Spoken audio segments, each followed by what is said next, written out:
Thank you so much. Welcome to The Long Shot. It is a podcast. I don't know. I'm just mixing it up. Try new things. Yeah. I am one of your hosts. My name is Sean Conroy. Also with me on the program, of course, the fantastic Amber Kenny is here. Hello. And I was running late today for no reason, mostly because... Not that late.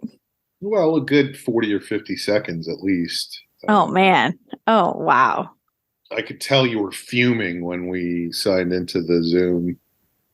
But, it was just that thing of like, you texted me and said, did you send a link? And I was like, oops, I was supposed to send a link. I truly was asking because my inbox is so insane that I was really? like, he may have sent this early. And instead of spending a lot of time looking for it, like, I'm just going to ask if it exists or not. So it really wasn't me. Of course, it did not exist. Yeah, I had not sent it yet.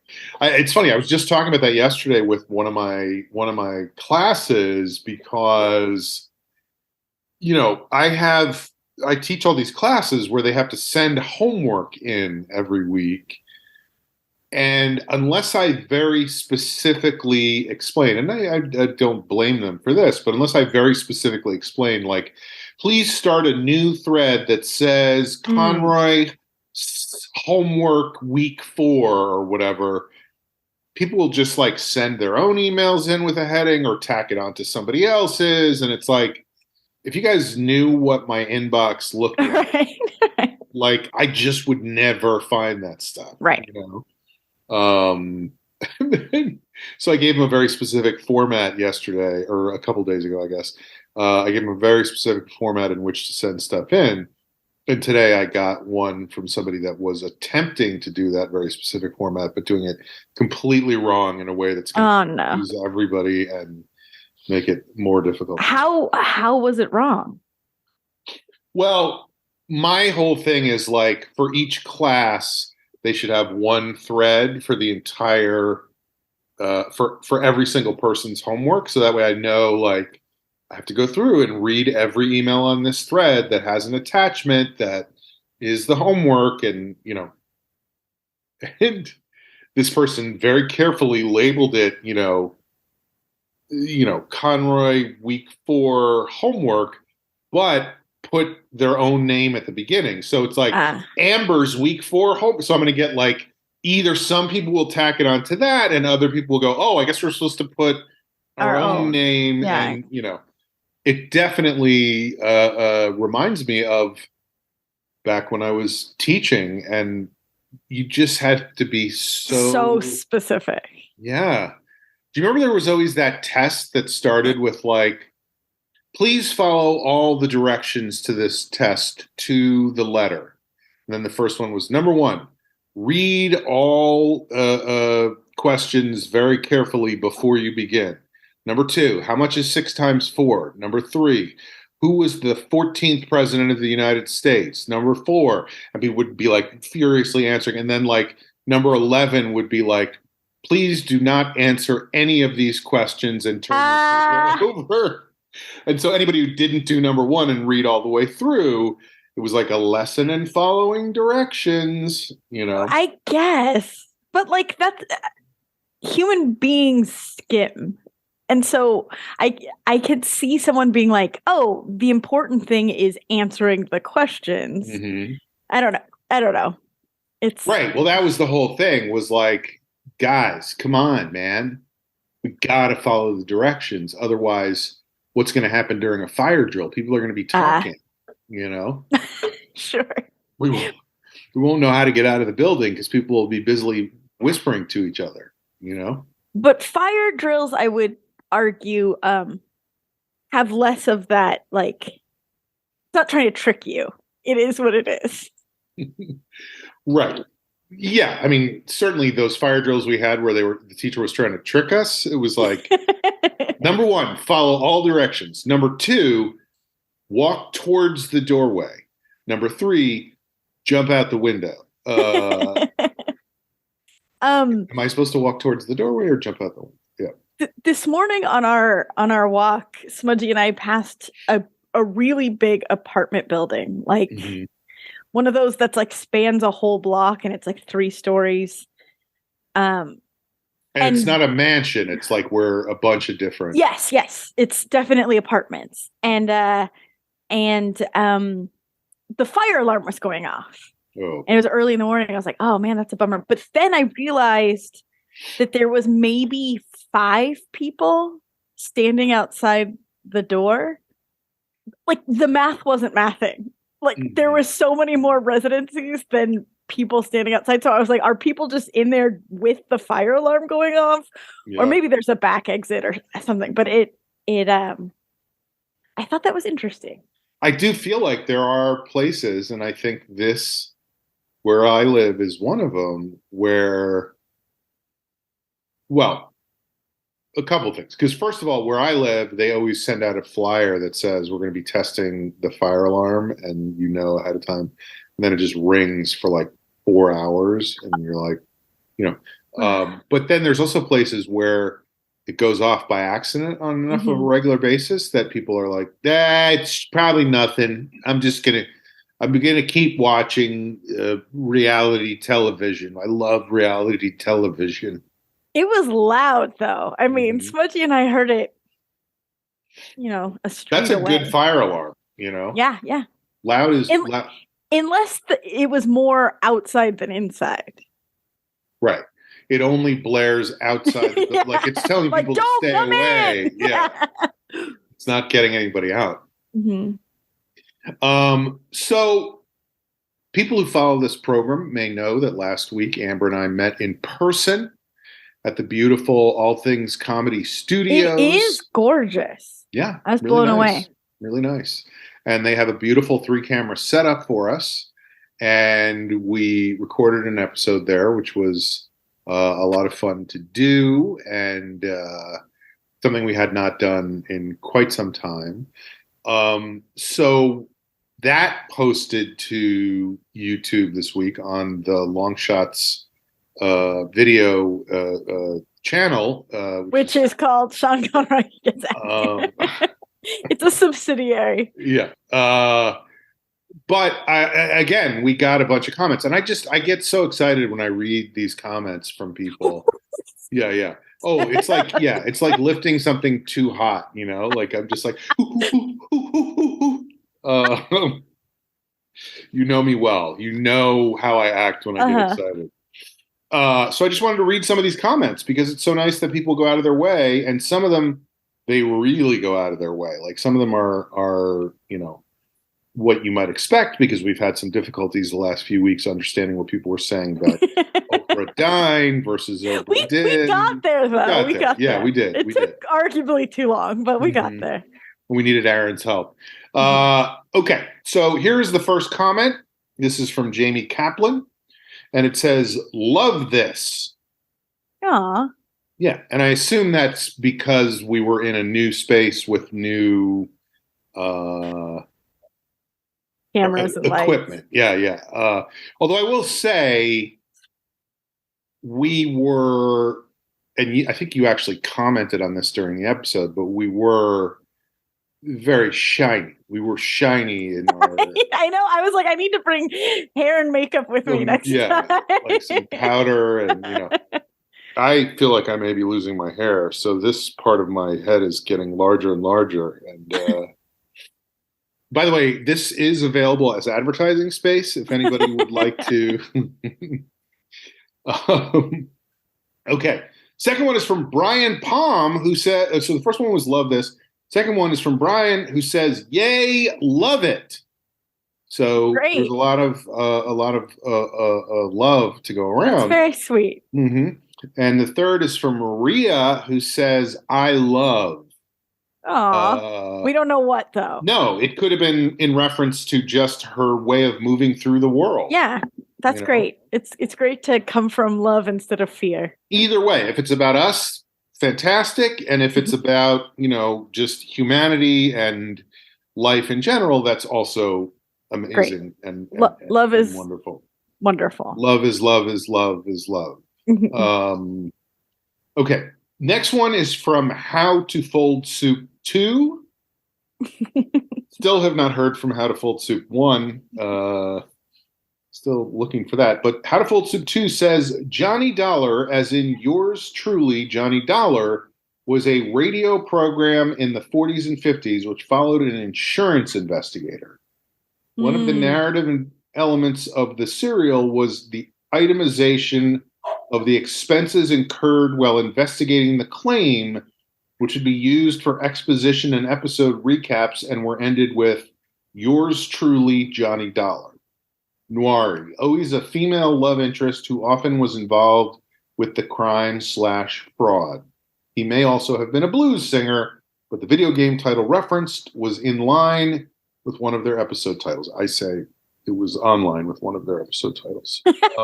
And this has become a Obra Dinn describing podcast. Yes. It's just about obscure video games and radio programs from the 1940s. This is like episode 3 or 4 of talking about it. And it's a video game I have not played. Have you played it? I have not. No. Obra Dinn. No, I have not played it. I also think it's hilarious that somebody in the 1940s was like, say, fellas, what do you say we do a radio program about an insurance investigator? And the way he solves crimes is he always has an itemization of what they paid for with the insurance money. And I mean, like, anyway, I know what you're saying, but I do think that's kind of an interesting narrative tool that, like, I guess I'm not sure. I'm guessing like either he lists the items at the top and you have to learn what they mean later, or I don't know. It could be interesting. An itemization of the expenses incurred while investigating the claim, which would be used for exposition and episode recaps. Oh, I see. So it wasn't necessarily, like, it wasn't how they solved it. Whiskey. Right. It wasn't how they solved it. It was like, first I walked into the bar and I bought 4 shots of whiskey, which I paid $1.25 for each.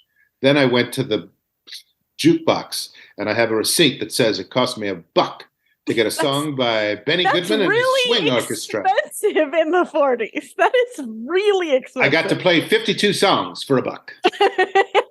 So, yeah, I'm sure there's a way. And also, you know, it is a noir thing, and I think the classic noir movie is Double Indemnity, which is all about an insurance scheme. So I'm sure there's some kind of connection to all of that. I think it's also not in the 40s, but now I feel like there's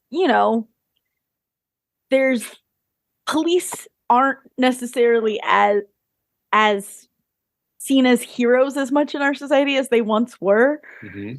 So it's a way to do like a detective story without including police officers. So you're viewing the 1940s program about an insurance investigator through the eyes of the Black Lives Matter movement. Correct. And defund the police. Right. I said at the top that it didn't count for the 1940s, but it's right. So it would be okay to listen to it now, and you wouldn't be grinding your teeth the whole time going. Well, like, did you watch Poker Face? I watched the pilot. I still haven't seen it. It's a similar thing where it's like, oh, they figured out a way to do a detective story without there being police involved. Like she's not a detective. She's not. Right. Yeah. Although I will say that was something I always loved was detective fiction that wasn't necessarily police related. Right.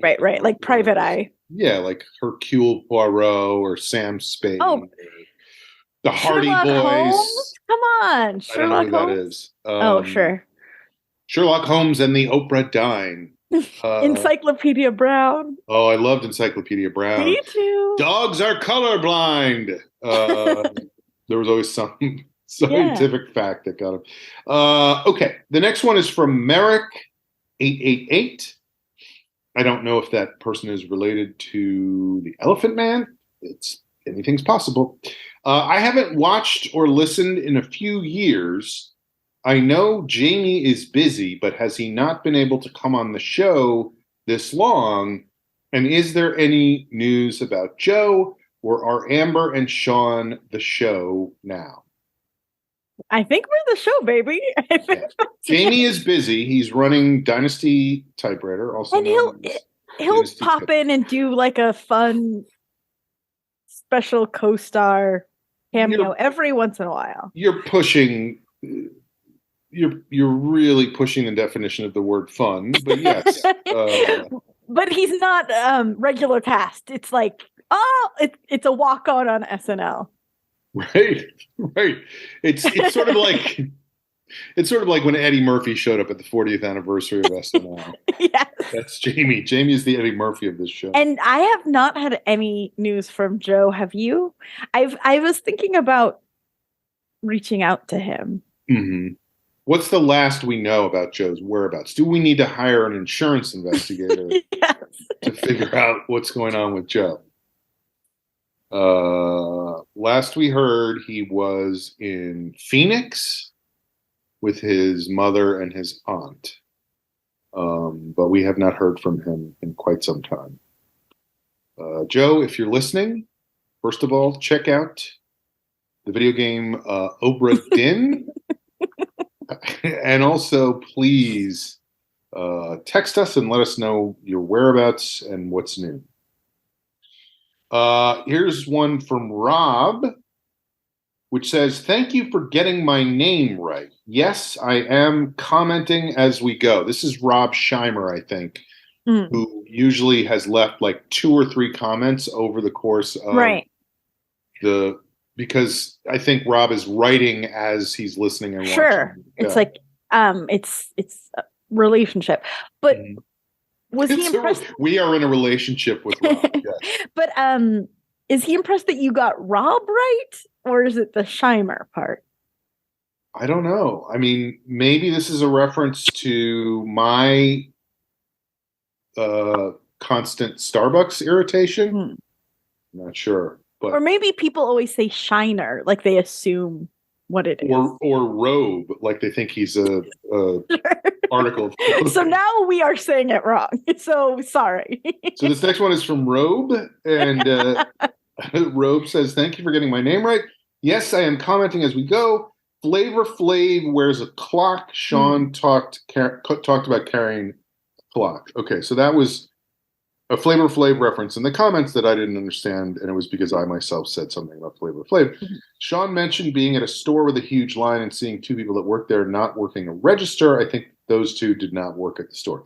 That was where he was saying that there's people there setting up displays, and maybe those people did not work. Right. Like it's like an outside vendor. They're not.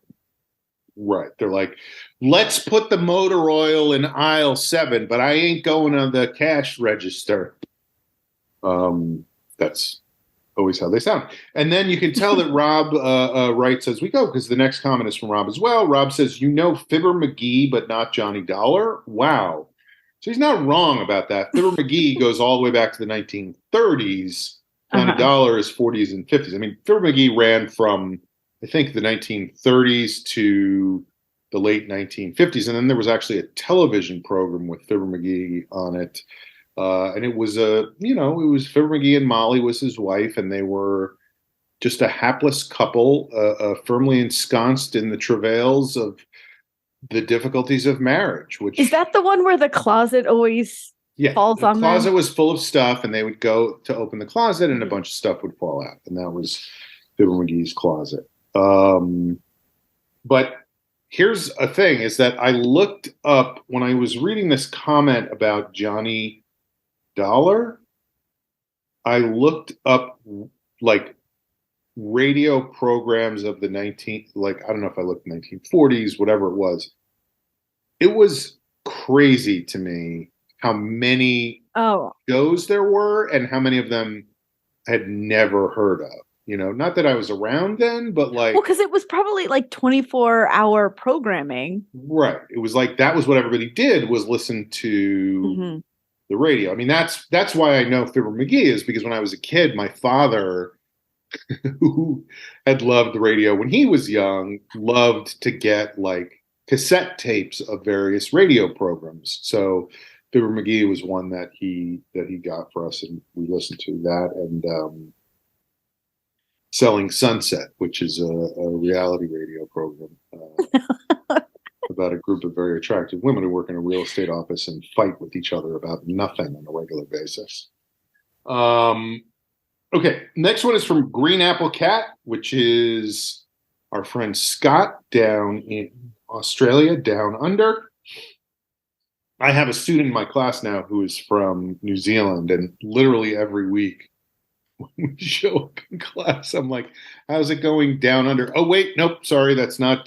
Like, I keep forgetting that New Zealand is not. Okay. Wait, so New Zealand isn't down under? I don't think so. I think New Zealand, like, I think down under is just Australia. Okay. I come from a land, like when he goes, I come from a land down under, he's not like I come from either Australia or New Zealand or maybe. But Australia, is it New Zealand even more down under, or do I have the geography completely wrong? I couldn't tell you. I'm not sure exactly New Zealand's relationship with Australia. But what I mean is it is down under the other continent. And what I'm saying is I am not sure that is the case. I don't know. You think it's floating up above? I think it's in that general vicinity, but I do not know particularly specifically where it is. So you're saying that really what New Zealand is down under, down under. Or oh man, we are so stupid. Even if it's above Australia, it's still down under.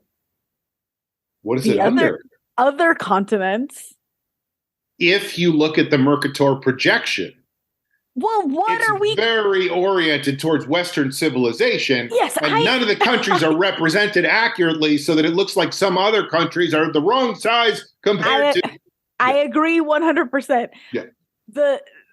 What is down under in reference to for Australia? I thought it meant that it was a few inches underwater. Okay. No. I thought it was sinking. Like I thought Australia was the next Atlantis, basically. Okay. So Green Apple Cat says a jet engine is a type of reaction engine discharging a fast-moving jet of heated gas, usually air, that generates thrust by jet propulsion. While this broad definition may include rocket, water jet, and hybrid propulsion, the term jet engine typically refers to an internal combustion air-breathing jet engine, such as a turbojet, turbofan, ramjet, or pulse jet. Now, my sense of that is that that's not something Scott just wrote off the top of his head. No, we must have said something about jet engines. But also that he just cut and pasted a definition. Sure. Yeah. The there's comment section. Yeah. There's some Wikipedia happening. If you could next week explain that, please, Scott. And also, please explain the distinction between Australia and New Zealand in terms of how far either of them is underwater and why. And annotate, like cite your sources. Oh, right. Was that from Roget's Thesaurus or Merriam-Webster Dictionary or Claude's Handbook of Various Engines? Whatever the quote was, please. We don't want to get in trouble for plagiarizing your comment. Stephen Scott writes, hell or high water, you guys have been the most consistent thing in my life for a while now. I look forward to the program every week, and you guys have brought me a lot of joy. Just wanted to say thank you. Wow. Yeah, things like that are very, I love hearing stuff like that, you know? It sounds like they have a very chaotic life, though, if we're the most consistent thing. Right. So hang in there, buddy. Right. Like he's living like the Incredible Hulk. He's just on the road all the time. Like hitchhiking. Which be careful because who knows who's going to pick you up. A lot of times it's a serial killer. That's a myth. Excuse me? That's a myth. I don't think so. It is. Really? Okay. The next one, this is a long one. It's from Cassine C, and I'm sure I'm pronouncing that incorrectly. Cassine C. Here's what it says. The first time I listened to the Long Shot podcast, it was the episode Eddie was talking about how he's trying to be a vegan, but subsequently said he ate a cream cheese bagel, and everyone was like, wait, that's not being vegan. I That remember nearly that. killed me. I remember that too, and that's got to be like 12 years ago at this Yeah. point. Well, Um, it's just so Eddie in a nutshell. I was trying to explain it because I was telling somebody about this comment, and like they were just like, "Oh, so you guys all attacked him for something?" And I was like, "Wait a minute. What you have to understand is the way he would present himself as a vegan He's was like, I'm better than you guys. correct. It was always about being far superior to everybody. And that was true of most of the characteristics he presented himself as having. Like he had dogs, which made him superior to regular people who didn't have dogs. He He didn't had even have dogs when he was on the podcast. It was oh, he got cats. well, he Yeah. got he I thought he had didn't he have like Gunther and Flardo and There was Bibblehoffer like and 11 cats, Jimmy I thought. Hoffa and Nancy Reagan. There was just a bunch of whatever. He had animals, and he was that made him superior, and being vegan made him superior. Koju or something. Hoju, yeah, Linda. Gojo, yeah. Um, but but yeah, so it was always about I'm better than you because of this, and then he would instantly contradict himself. So that was what was so funny about it was like I'm better than you guys because I'm a vegan. What'd you have for breakfast this morning? Cream cheese bagel. You know. So anyway, Well, and also the comedy came because he would laugh too. Like right. it He was didn't aware. feel He was very it didn't self-aware. it didn't seem attacky, but that well, what I was gonna say is the exact opposite of what was funny was how unaware he was because he wasn't cagey about saying he had a cream cheese bagel. Right. The breath after saying he was vegan, like he had two realities running and He didn't was unself-aware until we made him aware, at which point and he was then he very thought it was self-aware. yes, Yeah. yes. And not upset about it. I listened to that episode another 5 times before I realized there were more episodes on the Apple Podcast app. Again, we were doing a great job of advertising the show.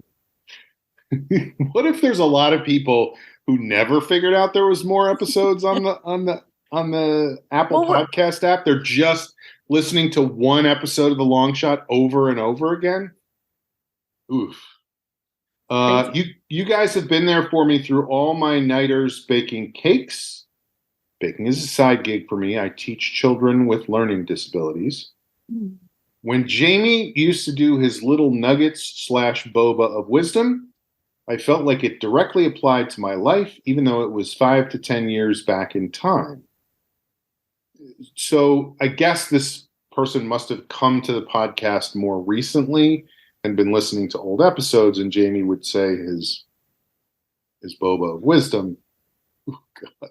I saw something somewhere. I should have written it down, but they were talking about a nugget of wisdom, and I was like, Jamie? I wrote them down on Post-its, and I have them on my wall as a gentle reminder. My favorite one was actually without Jamie, but I think Sean was talking about Cobra Kai, and the sensei says, okay to lose to enemy, must not lose to fear, and that has been embedded in my mind with everything I do. Credit where credit is due. I don't think that was me. I think that was Joe, because I think I never watched Cobra Kai, but I remember Joe really advocating for that show and thinking it was good. So there you go. By the way, Joe, we have not heard from in a while. He is in. Last we heard, okay, he's down under. He's down under Utah in Arizona. Wait, where is Utah?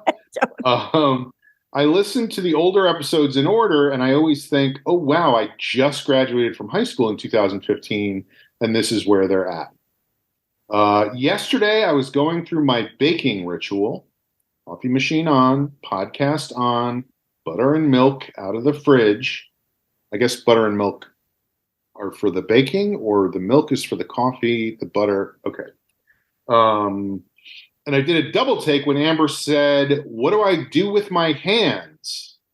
I ran to check the date of release, and it was May 17th. I had to check the year again. Oh, God, we are 2023, aren't we? It was a poignant moment because, number one, I'm so happy to have finally caught up, and you guys are planning T-shirts too. So I'm definitely buying those. God damn it. Those T-shirt meetings have been going great. I don't know if we need to have 3 meetings a week about T-shirts, but so far I'm enjoying them. Number two, what on earth am I going to listen to when I have to pull all-nighters this weekend? Just listen to them over and over again. Yeah, you can listen to each of them 5 times. I feel like a giant chapter of my life has ended, and I'm not sure what to do now. I did not know how much this podcast meant to me. Oh, that's very nice. The good news is I can go back and listen to the beginning all over again, yes, and now be up to date. It's funny, or no, I won't say it's funny because Sean always says that's setting people up for an expectation. It's true. But even though you're all talking about recent events, be it political or plugs for shows, I have it in my head that these are years ago. It's like when Sean rants about how messed up the politics is, and I'm just mixing batter thinking, oh, that's okay. That was 5 years ago. The world is a better place now. And then I realized that was just 3 weeks ago. I really hope you guys do a live show sometime. I'm from Vancouver, and I would love to make a trip down to LA, haven't been there, to hear the actual chortles of Sean and Amber's infectious laughter. I love how much you guys are committed to keeping the podcast going, and I must say that the chemistry you guys have is impeccable. P.S. I wrote to Amber on Instagram under my baking account. This was before I knew how to even reach you guys, when I listened to the episode about how the checks were stolen from Sean's mailbox. But then I thought, why on earth did I think that was such a good thing to talk about? It is what it is. I hope this comment tops that little accidental stab on Instagram. You guys are amazing. I don't even recall that. You get so many things on Instagram about the time that the checks were stolen from my mailbox that you're like, ugh, I don't. Because that's all anybody wants to talk about is that stuff. No, that was you know, that was so sweet. Yeah, graduated from high school in 2015, so a young person, I would say. Mm-hmm. They were, taking a long time because some people, it takes a while to get high school. But I'm assuming it was, and now they're baking and working with students with learning disabilities, which is great. Send us a picture of your put a picture on Instagram and tag us in it, Sean Conroy and Amber Kenny, of what you bake, like what's your baking stuff. But anyway, that was very nice. And then here's another one from that person who says, also just wanted to say that it is so entertaining watching the podcast on YouTube. It is actually quite a different experience from listening. Sean's facial expressions kills when he's bantering. Sidebar, Sean nearly killed me when he said, but he's the driver, when Amber talked about how Smudgy can't jump in the car. I was joking about how dogs can. I'm not going to lie. I do kill, generally speaking, with my facial expressions. You're known for your really expressive face. Mm-hmm. Okay, and then the last one is from Phil in Canada, our old pal Phil, who says, I love that the thumbnail this week is Amber in the Black Lodge. What's the Black Lodge? Is that a Twin Peaks reference, perhaps? I don't know. I'm Googling as we look speak. It up. I'm assuming that is because you were sitting in front of a red. I actually meant to look this up. Oh, it is Twin Peaks. It is. It's the weird, dreamy sequence towards the end of Twin Peaks when it came out many, many years ago, where the person was speaking backwards and was like, yes, yeah. By the way, that's another way that you can listen to this podcast is backwards. There's a lot of internal messages in there. Here, this is not the best, but bear with me. Yes. I'm going to share it. Oh, are you able to do that? No. No. The There. host disabled it. Now you are. Okay. Yeah, I see what he's talking about. Oh, that's the Black Lodge, and This is a bar in the style of the Black Lodge. That's what I mean by it not being the best, I see. but you get it. Because I Mhm. had a red curtain, Right. black chair. Right. Got it. So anyway, that's all our comments for this week. Thank you everybody for writing in. Please continue to do so. I enjoy them tremendously. And hopefully we can do another in-person show very soon and be in the Black Lodge. All right, we always start our show the segment we like to call checking in. So let's start today with Amber. Go ahead, Amber. What's going on? What's new? What's happening? Yeah, I went for a meal. I had dinner with my good friends Eric and Mary, who you know. I know Eric and Mary. And their two kids. Don't know their kids. Don't care to.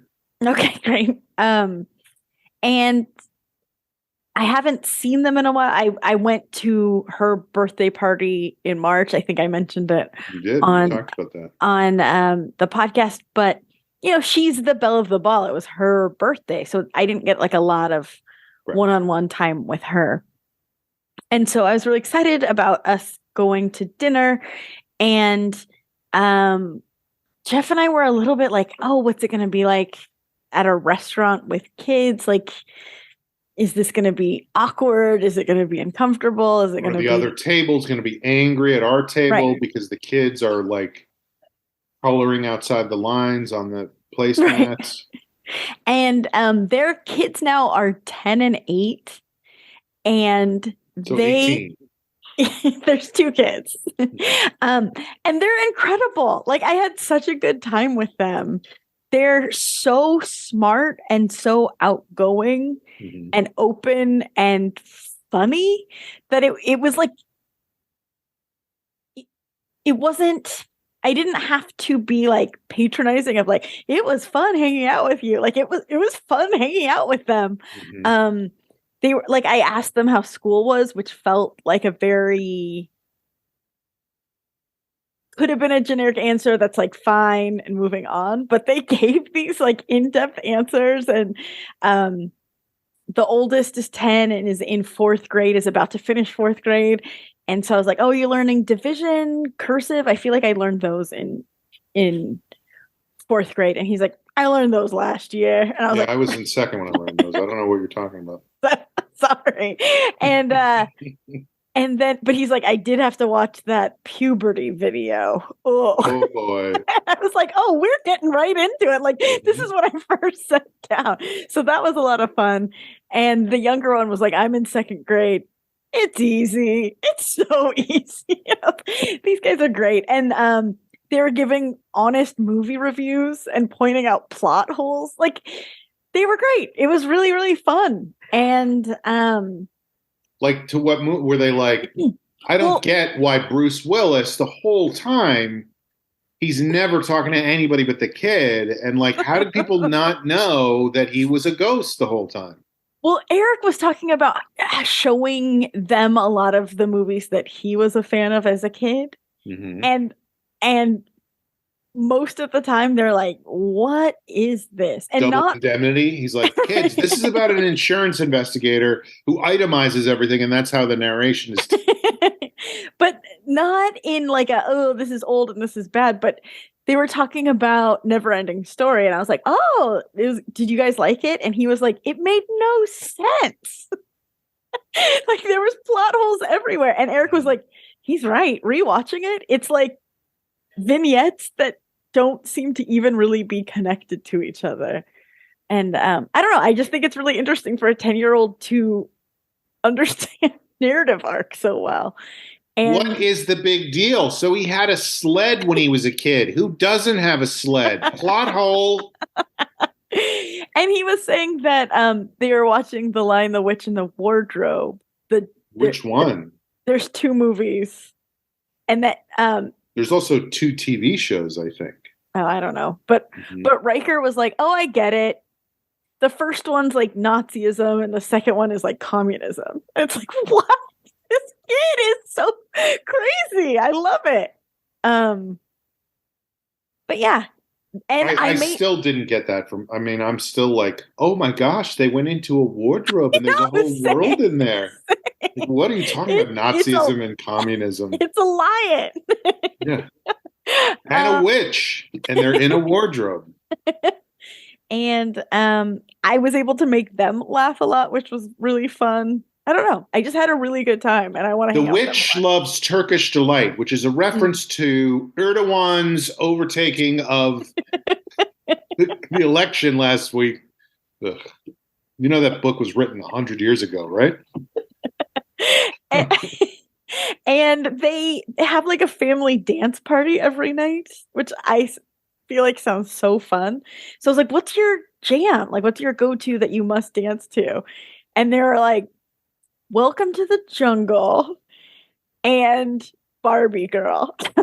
Okay, I'm not really seeing a through line, but I love it. Yeah, I would not be able to probably do a lot of dancing to either of those. They're not, they're not my. What's your go-to dance jam? I would say Patience by Guns N' Roses. So you still like Guns N' Roses? Yeah, it's still Guns N' Roses. It's just a different one. And G.I. Joe by Aqua. Just different towel, same group. So funny. Raggedy Ann. Yeah, so they were fun to hang out with. Now, does this make you fun? Yeah, does this make you want to hang out with kids that age more? Yeah. Or at least those specific kids. I don't know if all kids are. Yeah, I don't think so, because I think there's some kids that are just like that suck. Pieces of shit. Let's be honest, some kids are just pieces of shit, there's no getting around it. Well, it's also funny. It's also funny to think about, like, so they have this dance party every night. Mm-hmm. And at some point you have to figure somebody's going to be like, I don't think I want to do this anymore. Well, that's what Mary was saying. Riker's going to be like 34 and he's going to be like, can we not have a dance party tonight? I'm thinking. Well, that's what Mary was saying. She's like, we're in like a sweet spot where they're really fun to hang out with and they like us still. And she's like, I know that won't be forever, so I'm really trying to cherish. He's going to go from watching the puberty video to being the puberty video, and it's going to be uncomfortable for everybody. So yeah, that's my checking in. What did you have for dinner? We had Mediterranean food. Oh, that was the other thing. Healthiest diet by far. We were looking at the menus, and I wasn't a kid like this, but most kids, like, you're like, oh, like, you want the French fries with the chicken nuggets, and hot dog. Do they have hot dogs? Mediterranean hot dogs. Mediterranean hot dogs. But he was like, I'll have the steak plate, and the other guy's like, I want the grilled salmon plate. I was like, surf and turf over here. Right. So they had expanded their tastes by then. Yes. Yeah, that was not a quality I had as a child, and barely you were a quality picky eater? I have as an adult. No, not picky, just not exposed to anything. So that, because still to this day, my parents are like, are we having Italian or Mexican? Like, that's it, Mm-hmm. As far as they're concerned, that's the only foods Cuisine. there are. Yeah. I'm like, what if we had sushi? And they both faint. Yeah, they both faint. So I try not to bring it up that often. All right. So here's I don't have a lot for this, but I will say I am in the midst of starting another podcast. It has not come out yet, but I am recording some episodes with my good friend Andy Secunda, and it is focused on the idea of pilots, like television pilots. We'll watch pilots and discuss them because Andy is a very accomplished television writer. He created the first show I ever worked on, and he's done a lot of things since then. And eventually was an executive producer on a show called The Goldbergs, a very popular sitcom on ABC, I believe, or CBS or NBC, One of them. or maybe the UPN network, MTV. CW. Yeah, it was whatever it was. It was a network sitcom. Home Shopping Network. Yeah. So he and I have always had an affinity for discussing television programs. So we're doing this podcast, and I say all this by way of saying, first of all, be ready when the show actually starts coming out in 6 months to listen to it. Mm-hmm. But we also, well, for a variety of reasons, I watched for the umpteenth time the pilot of a show on one of the streaming services. I forget if it was Paramount Plus or Netflix or Oh no. Places to be.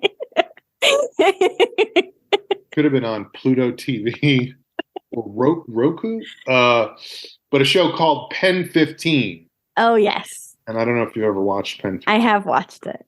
But it is so well done. Like it's so good. I've watched it, like I said, a couple times, and every time I'm just struck by the quality of both the writing and the acting in the show. Mm-hmm. It's and it's very, very specific. I mean, it's it starts in the year 2000, and it's two girls going into 7th grade for the very first day of 7th grade, which is why, starting 7th grade as a girl in the year 2000 is exactly why I find it so relatable. You're like, oh my gosh, 100% identify with. Me too, me too, me too. This was my experience as well. Mm-hmm. And then I watched, and this happens sometimes when I watch pilots of shows that I have seen before that I really like, is then I can't stop. I'll just keep watching episodes of the show. So I basically watched all of season 1 of that show, and I was like, God, this show.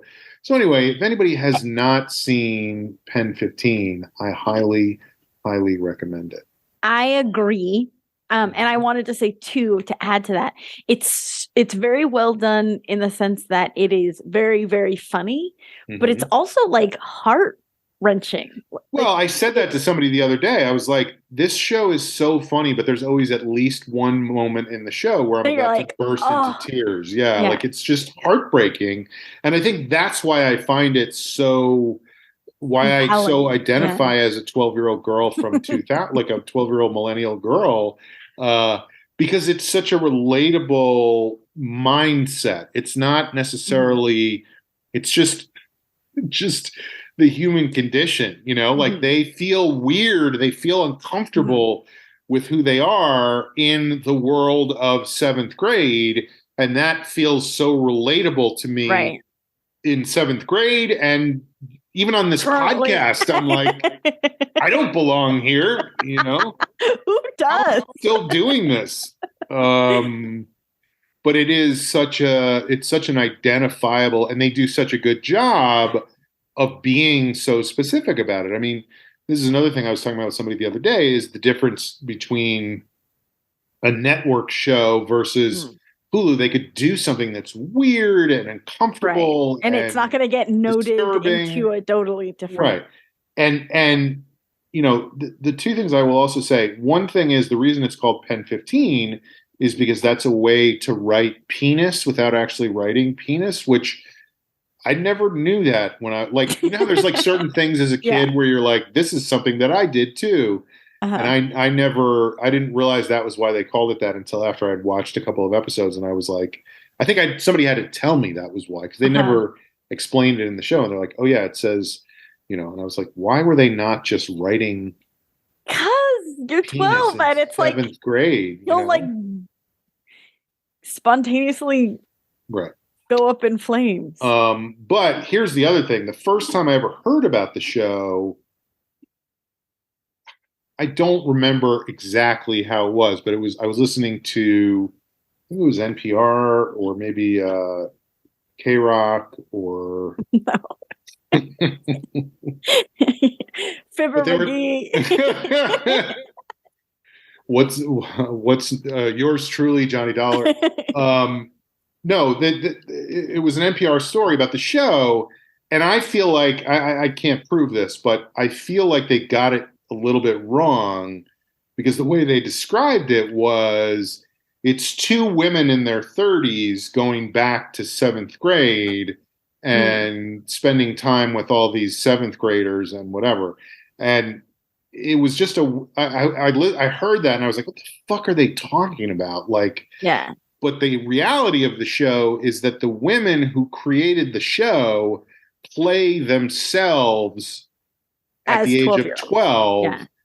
and they're both such amazing actresses that it completely works, even Mhm. though it's weird to have two Well, and it's really older funny because women. all of the other kids are actually They're 12. really kids. And so Yeah.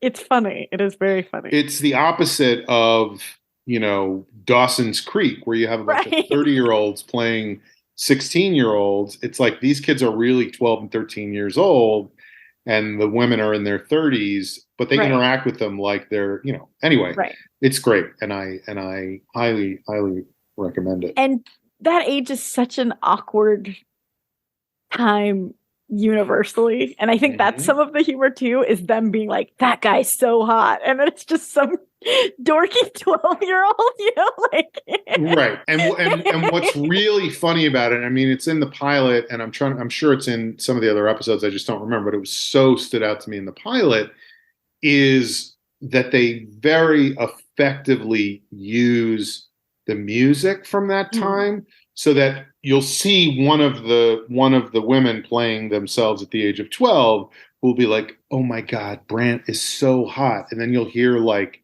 Justin Timberlake singing as she just stares at the back of his neck and is so like turned on by this just goofy doofus of a kid, Yeah. It's pretty brilliant. So yes, recommend. All right, well, it's time for a segment on the show that we like to call parting shots, and I will go first this time. We'll flip the script. Do you have your script, by the way? Mm-mm. I have mine right here. You're just freestyling. Are you word perfect? No, but I mean, I'm not getting any cues from you. So. I'm so sorry. You got to email me the scripts ahead of time, or send it Messenger. Okay, I will. No, I'm just going to plug another TV show. Unfortunately, that's all I have today. But a guy named Ray Stevenson, an actor, died yesterday. I guess young. He was young. He was only 58, and he's been in a ton of stuff. He's been around for a long time. But the way that I knew him best was from a television show on HBO called Rome, and he played a Roman soldier who just happened to be around like Julius Caesar and Mark Antony and like all those guys right at the time when he's like the Forrest Gump of Rome. Yeah. Basically, it was him and one other soldier, and it's their story of the years of the beginning of the Roman Empire. As like spoiler alert, but the end of season one, not to give away the cliffhanger at the end of season one, but it's the assassination of Julius Caesar. Like that's what the whole season is leading up to. But he is fucking great in the show, and the show is great. So if you have never seen Rome, it was only 2 seasons, unfortunately. Kevin McKidd is the other guy, and the two of them, like I said, are just Roman legionnaires who happened to be in the right place at the right time. In fact, I think by the end of the show, the Ray Stevenson character has gotten Cleopatra pregnant. Like he's with Oh Mark Antony man. when he goes to Egypt, and he ends up sleeping with Cleopatra, and she has his kid, not somebody else's. So anyway, but not in like a. It's done in a way that makes sense and is sort of like believable. Maybe that's a little pushed, uh, but the show is great, and it's very. It feels very specific to the time and sort of they definitely had like historical research involved in how they did it, and I think it's worth definitely worth a watch. Like how much I love history stuff, and this show just did a great job of exploring it. And and there, again, it's that thing where it's their relationship that's so interesting, and they sort of, you know, the other character sort of gets a little bit more success and becomes Mm. a low level politician, and this guy becomes sort of a criminal underlord, but they or under overlord under anyway, he's a lord of some Down sort. under. Yeah, down under in the criminal overworld. Um, so uh, anyway, so just it made me remember that show. And interesting side note on that show, another of my favorite shows, also a historical drama, is Deadwood, all about the town of Deadwood in what eventually became North Dakota. And apparently, when David Milch went to pitch HBO his idea, he wanted to set it in ancient Rome because his idea was I want to do a show about how a group of people comes together and forms a community and eventually forms a government with laws and stuff. And he wanted to set it in ancient Rome. And by then, they had already started Oh no. developing this other show that eventually became Rome. So David Milch had to go back to the drawing board, and that was how he came up with Deadwood and made the greatest Western of all time. So rest in peace, Ray Stevenson. Parting shots, Amber. Check your Mine's script. mine's similar. I have a recommendation, and so this weekend Jeff and I watched Blood Simple. Have you seen Blood Simple? The Coen Brothers movie? Yeah, it's the Coen brothers' first film, Right. and it's Frances McDormand's first film, and she looks like a little itty bitty baby. She looks like she's 12 in the year 2000. And it blew me away. Like the Coen brothers were always the Coen brothers. Yeah. I didn't know if it was going to be, I didn't know what to expect, but it is a very good movie and I highly recommend it. I mean, they're clearly younger and they get more polished, but like their attention to like shots and the beauty within the shots and the storytelling is so cool and fun, and it's all about misunderstandings. Like there's a lot of elements that you see in their later movies that are already there. Speaking of noir, right? Isn't that sort of a noir? Yes. And it's is it Dean Stockwell that's in that, or who's the maybe and J.T. Walsh, I think. And oh man, I'm blanking on his name, but he plays Cher's dad in Clueless. He's the husband. I don't know who that is because I've never seen Clueless. What? You must. You simply must. It holds up. I'm telling you. It's a good movie. Is it J.T. Walsh or M. Emmett Walsh? It's one of the Walshes, I think. But I could be wrong because I'm looking it up right now. 30 years. But Harry Dean Who am I thinking of? God, if only I had the kind of brain that people have where they actually remember things, I would be so excited. It's M. Emmett Walsh was the private. Walsh, right. J.T. Walsh is the guy who was in A Few Good Men, and Emmett Walsh was the guy in Blood Simple. And then Dan Hedaya, I don't know how to say Dan Hedaya from Clueless. The Simpsons. Oh, okay. Dan Hedaya, right. So check out the Coen Brothers movie. Yeah, turns out they're good at, but it was almost a frustrating watch. not, but like, God, they did this right out the gate. Like, I don't know, you hear inspirational things that are like, try, like, you have to fail and then you get good, and like, don't worry about it. It's like, Yeah. they were right out the gate, It's like, amazing. insane. Like, and I think I could be wrong about this. I'm wrong about most things, but I think maybe their next movie was fucking Raising Arizona. Like, I think you're right. It's insane. crazy. I know. Yeah.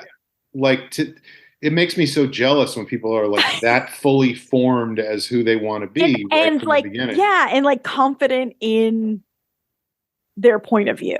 Mm-hmm. I feel like I still am, but definitely at 23, 24, however old they were, I would have been like, is this okay? Like, do you guys think this is a good idea? But they're just like, no, this is what we're doing. Yeah. Well, we all have different strengths and weaknesses, you know. Some of us mostly are just weaknesses. Mm-hmm. Weaknesses, yeah. But that's our strength. Right. It's that people aren't intimidated by us. It's a very martial arts way of thinking. Yes. Use your opponent's use your weakness. Make your weakness your strength. If that's if your weakness is weakness, make it your strength. And if strength is your weakness, make it your strength. Yes. So, all right. Well, this has been another episode of The Long Shot. It is a podcast. You can find it on YouTube at a network. It's happier. And please comment on our YouTube, and we'll read them on the show. And, you know, we appreciate everybody writing in, and like, you know, hit the bell, ring the bell, and subscribe to the like and share. And we'll see you next time on The Long Shot. Bye. Oh, I have to stop it. Well, I tried my very best to be cryptic, and I think that for the most part I failed, considering the fact that I am pretty messed up from all these foreign fumes I've inhaled. And when I finally get around to this sleeping, I will have probably worn a hole in my pants from the blurred double vision and the red eye reduction in these images that I have in hand.